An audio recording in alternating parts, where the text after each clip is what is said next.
Hey there everyone, my name's Andrew and this is Canadian Starships.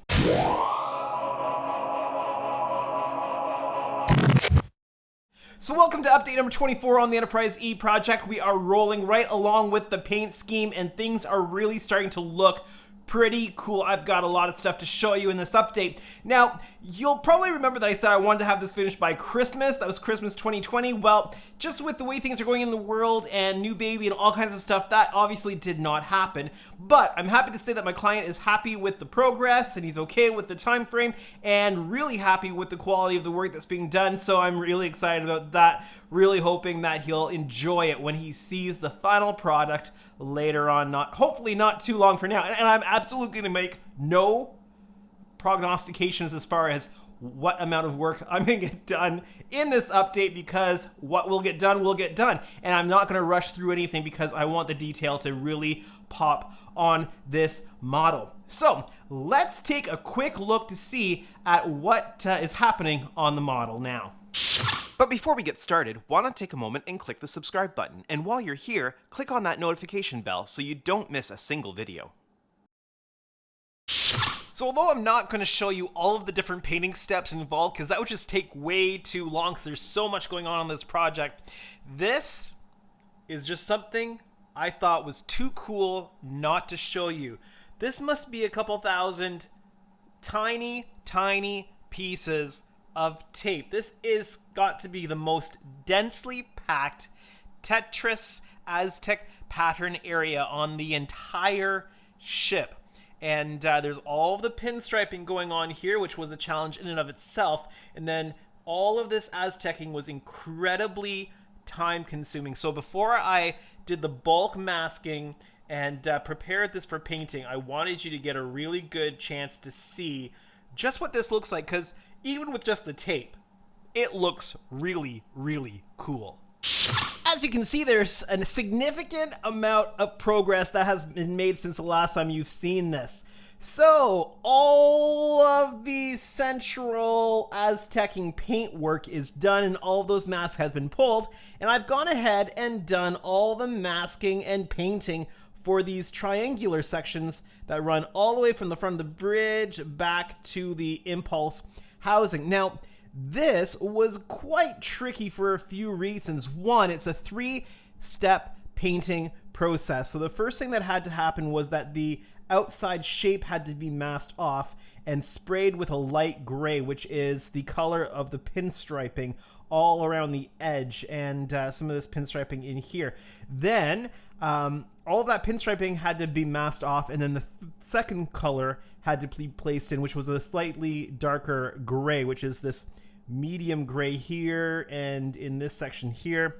And then those masks had to be laid down and the dark gray had to go on over top. So a bit of a laborious process there. And the other thing that made this particularly challenging is that these panel shape sections here, they are not really the same like the same dimensions or the same ratios, proportions as the studio model, and so it makes it very difficult to fit the appropriate shapes into those sections. So I had to take a little bit of artistic license in getting those patterns on there to make them look right, just because the proportions of the shape are not the same as the studio model. But I am really happy with the way that this has turned out. I think it looks really sharp, and I think it looks better than the decals that pretty much everybody else puts down on these sections.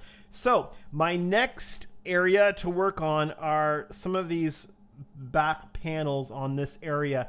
And I think these two either side of this small phaser array will be what I tackle next. You'll notice that the phaser array over here, the main phaser array, is a lot lighter than it used to be. Don't worry, I'm going to mask everything off and go over that again after everything else is done to make those that kind of darker gray, the same gray as here once again. I really should have waited until it was all done to do these phaser strips, but I was originally just concerned about pulling masking and paint and stuff like that, but I've had no absolute issues with that. So I will just mask everything off again and go through and put a fresh coat of that. So I'm not worried about how those are going to turn out because I will deal with those later. So I'm going to move on to some of this other detail paneling on the center section of the saucer. So you can probably tell that there's been quite a bit of progress done on the area around the bridge and behind the bridge. So all of this kind of interesting striping patterning here, the bridge has been done. That's a very dark gray blue color up there. And I don't know how well it's going to show up on camera, the color. Then you've got all of these different panels and stuff back here. This is a very light gray around here. And also the impulse housings are done on both sides. So you've got your lighter gray around the outside and then the dark gray on the inside. Now it is still masked on the inside. That's why it's still dark inside there. And again, all of this pinstriping and detail does take quite a bit of time to mask off. So you just have to be really patient with it to get the results that you want. I also use the trick of putting the vinyl cut mask for the transporter emitters here and for the escape pods here so that when those decals go on, they will be showing up really, really well.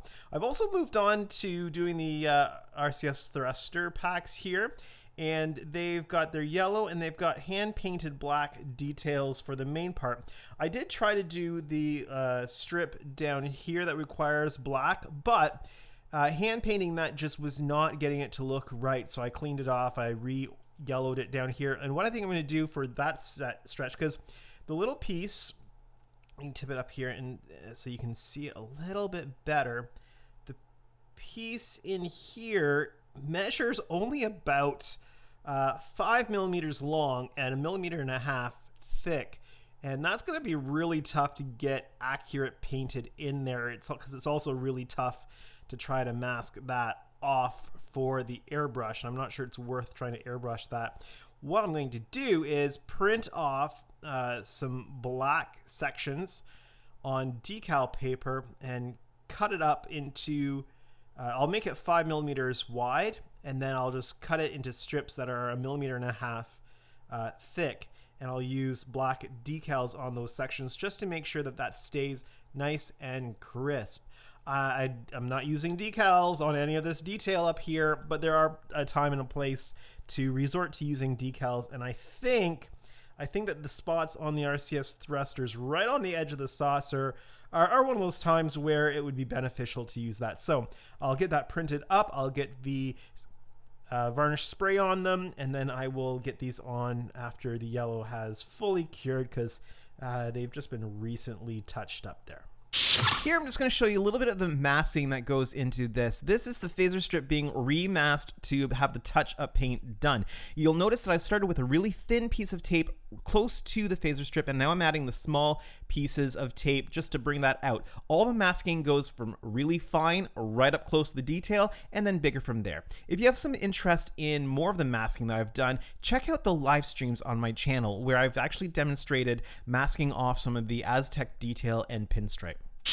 More paint work progress to show you. So, first of all, I sanded down these triangular sections, removed the paint, and repainted them because I was not happy after seeing how well the top ones turned out. I was not happy with how the bottom ones turned out. So, I went ahead and I redid all the masking by hand and got the 3-tone color scheme going on here, and this looks so much better and much more accurate to the studio model. Then you'll also notice that these panels back here have all been detailed out and painted, and there's some significant pinstripe detailing going on in just these little sections here. And something that was very time consuming were these panels here. They go along the back here, same thing on the other side.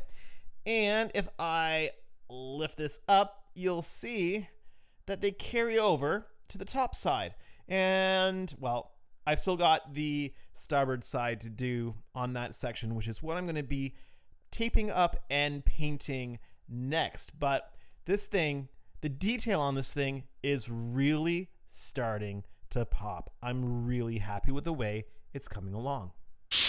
Also thought I'd show you that I've got the stand ready to be stained. So this is 3 parts, 1, 2, and 3. The side pieces are cut separately and then glued on, and you can notice that on this piece, the wood grain goes this way along the delta, and then it goes cross on the side pieces. The switch and the plug are down here. They're not secured in yet. They won't be secured in until all of the wiring goes down to the board.